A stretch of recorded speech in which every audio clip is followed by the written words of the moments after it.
And welcome, everyone, to an America East chat. I'm Andy Katz, pleased to be joined by UMBC's R.J. Eytle-Rock, and you're the America East Player of the Week, 17, 6, and 3 in the sweep over Stony Brook. UMBC now 13 and 4 overall, 9 and 3, and at this moment that we're taping, the next scheduled two games are a showdown against UVM on February 18th and 19th. So UMBC in position to really make a run at this title. I mean, in a strong position in first place. How did this team get to this point, RJ? Yeah, I feel like we're in a great position right now. We're exactly where we want to be. I think it started very early on. Everyone just buying into coaches' philosophies and trying to do the right things each and every day. We try to be a championship team, bring championship effort each and every day. So yeah, that's what we aim to do. And I feel like we got the right guys, a lot of veteran guys, and we're doing a good job at the moment. So you had 23 in game one of the Stony Brook series. Overall in America East play, you're averaging 14. So why are you feeling it right now? Why are you the hot hand? I don't know. It's just happening. I feel like my teammates are finding me at the right times. I'm taking the right shots, and I'm also getting to the foul line, which I've been able to convert from there. So yeah, just right now everything's going smooth. We're sharing the ball well as a team. We're passing a lot better, and yeah, so that's it for that.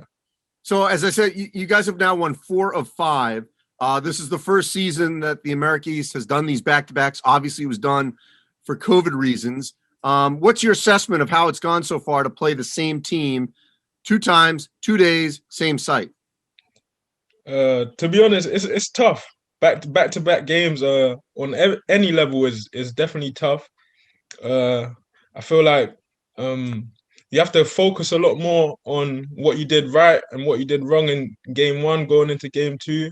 So there's a quick turnaround. It's like less than 24 hours. So not much to prepare, not much you can change, but you can also just watch film and try and make the correct changes for the next game. So RJ, you guys have played, as I said, 17 games.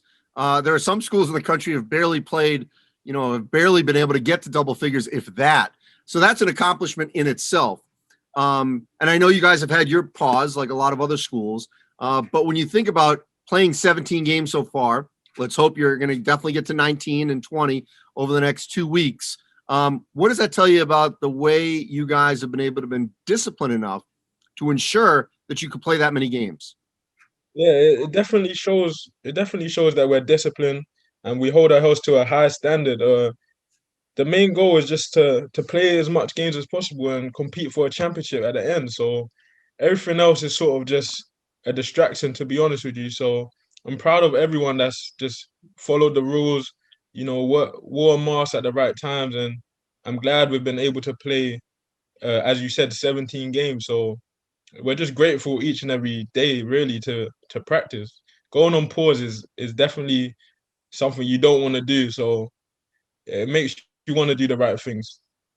And lastly, RJ, as you said, you got a chance to compete for a championship over the next couple of weeks. Then we'll see what happens with the tournament and then obviously the NCAA tournament.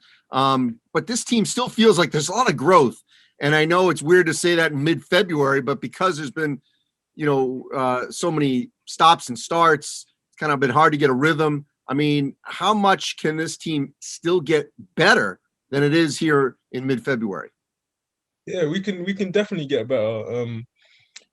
We just gotta keep doing the right things, bring it every day to practice, and take care of the little things. Not get too far ahead, not look too far down the line. Each and every day is we just want to go 1-0 on that day. That's what coach says. Let's win tomorrow, or let's win our next game. Let's win our next practice. So that's what we just gotta keep doing, keep growing. Our aim is just to be playing the best basketball we can by March. So we're almost there now. So we'll see what happens later on down the line. And the last thing, RJ, because no one can really see their families, no matter where they live, what has this been like for you personally? And looking maybe at your teammates as your family, and your staff, because those are the people that certainly this year you've had to spend the most time with. Yeah. For me, it's been tough. It's been tough for sure. My family's in London anyway, but usually I would get to see them maybe twice throughout the year. Maybe they could come over for Christmas break. Unfortunately, with everything going on, they haven't. So, but we still communicate every day. We still send love each and every day. As for the team, it's just like we're a big family. Like we've had to rely on each other even more this year, and I feel like that's helped us with team chemistry. Like the way we respect one another and just show each other love. We know what everyone's going through. Everyone's going through different things, but as long as we can show each other love and be there for one another on and off the court, I feel like we'll be good. Well, RJ, appreciate it. The America East Player of the Week, UMBC in first place, shy of their showdown with Vermont. Stay safe. Appreciate it. Thank you. Thank you. Thanks for having me.